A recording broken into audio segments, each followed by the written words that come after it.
أعوذ بالله من الشيطان الرجيم بسم الله الرحمن الرحيم والصلاة والسلام على أشرف الأنبياء والمرسلين نبينا محمد وعلى آله وأصحابه أجمعين وأشهد أن لا إله إلا الله وحده لا شريك له وأشهد أن محمدا عبده ورسوله صلى الله عليه وسلم ثم أما بعد.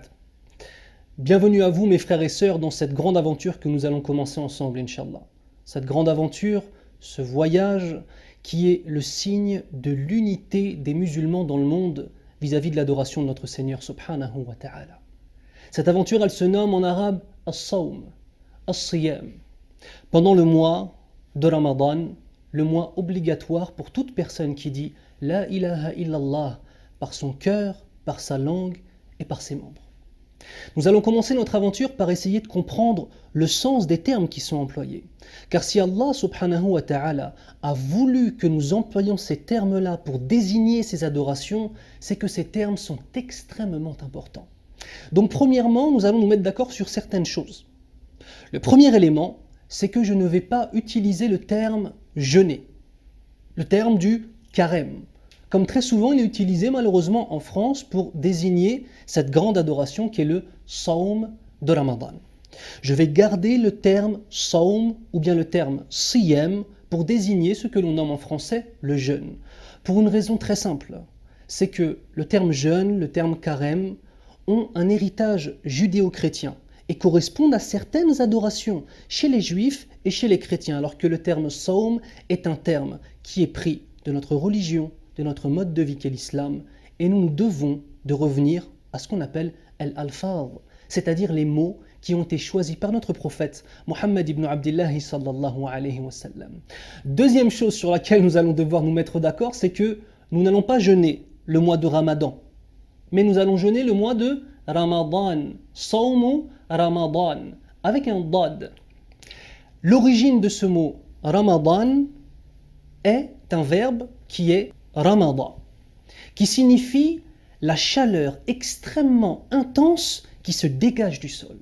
Et nous avons par cela un hadith du prophète sallallahu alayhi wa sallam qui nous dit Salatul awwabina hina tarmadu al-fisal. Salatul awwabin, dans le sens de la prière, la salat des repentants. Son moment est lorsque le sol brûle les pattes des chamelons. Al-Fisal, qui est le jam' de Fasil. Salatul awabina hina tarmadu al-Fisal. Et on entend dans ce verbe-là, tarmadu Ramadan.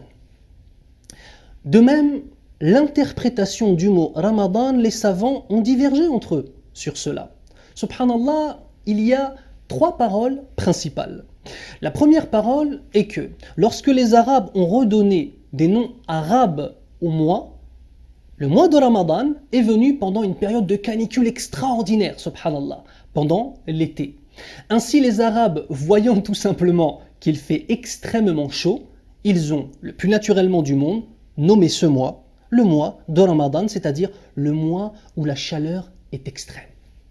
Le deuxième avis, vis-à-vis de l'origine de At-Tasmiya, c'est-à-dire du pourquoi le mois de Ramadan est appelé Ramadan, c'est par rapport au fait que pendant ce mois, Allah Azza wa Jal fait en sorte que les péchés soient brûlés. Et ce qui est brûlé disparaît. On demande à Allah Azza wa Jal de faire en sorte que notre Sawm de Ramadan soit accepté et que par cela, il brûle tous nos péchés. Amin ya Rabbil Alamin.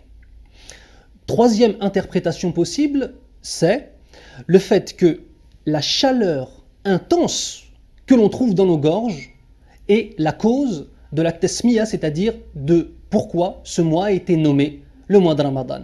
La chaleur intense dans nos gorges, incha'Allah ta'ala. Afin de nous resituer dans le temps, le mois de Ramadan devient obligatoire pendant une année stratégique de la vie des musulmans.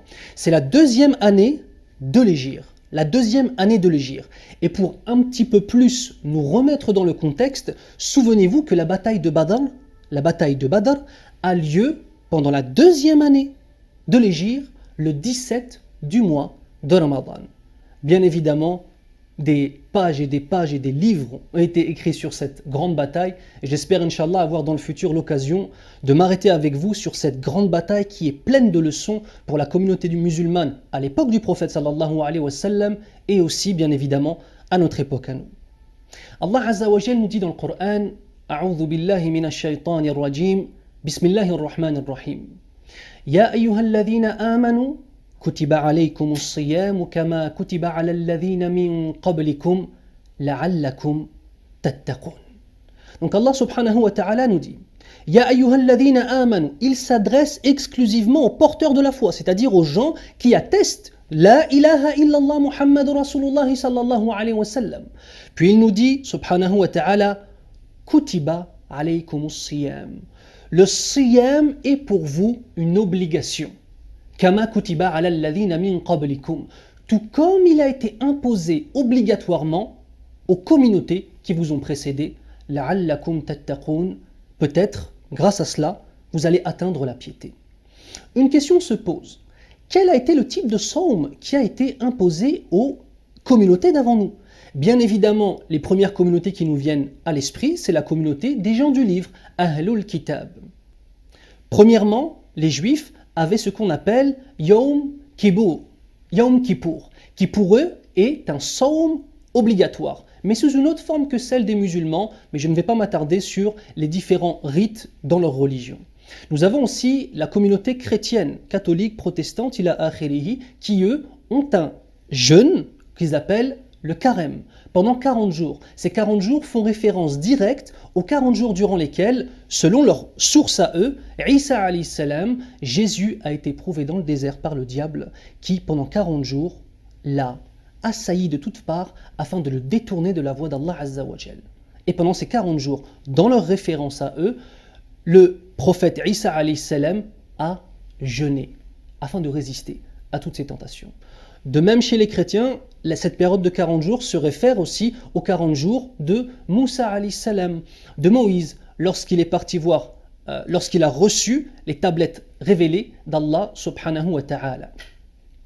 La troisième et dernière partie de cette courte intervention va traiter du comment les musulmans jeûnaient au début de l'obligation du mois de Ramadan, du sawm du mois de Ramadan. C'était totalement différent de ce que nous connaissons. Les musulmans, effectivement, rompaient le jeûne au temps de Salat al-Maghrib. Mais, à partir du moment où ils priaient Salat al-Isha, dans le hadith d'Ibn Abbas, radiallahu anhu, lorsqu'il nous rapporte cette époque-là, il appelle al-Isha al-Atamata. كان الناس على عهد النبي صلى الله عليه وسلم إذا صلوا العتمة حرم عليهم الطعام والشراب والنساء وصاموا إلى القابلة. Les gens à l'époque du prophète sallallahu alayhi wa sallam, au début de l'obligation du sawm de Ramadan, lorsque ils avaient prié Salat al-Isha, il leur était alors interdit de boire, de manger et d'avoir des relations charnelles avec leurs épouses, et ils se devaient de jeûner jusqu'au jour d'après à Salat al-Maghrib. Donc à partir du moment où les musulmans avaient soit premièrement prié Salat al-Isha ou bien deuxièmement dormi, ils n'avaient plus le droit de manger.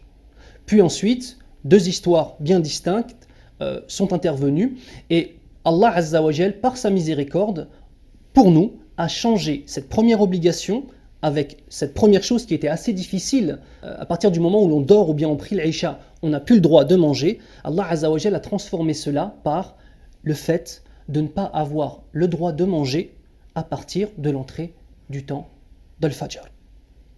Allah Azza wa Jal nous dit dans le Coran al-Karim, Bismillahir Rahmanir Rahim, wa kulu washrabu حتى يتبين لكم الخيط الأبيض من الخيط الأسود من الفجر ثم أتموا الصيام إلى الليل.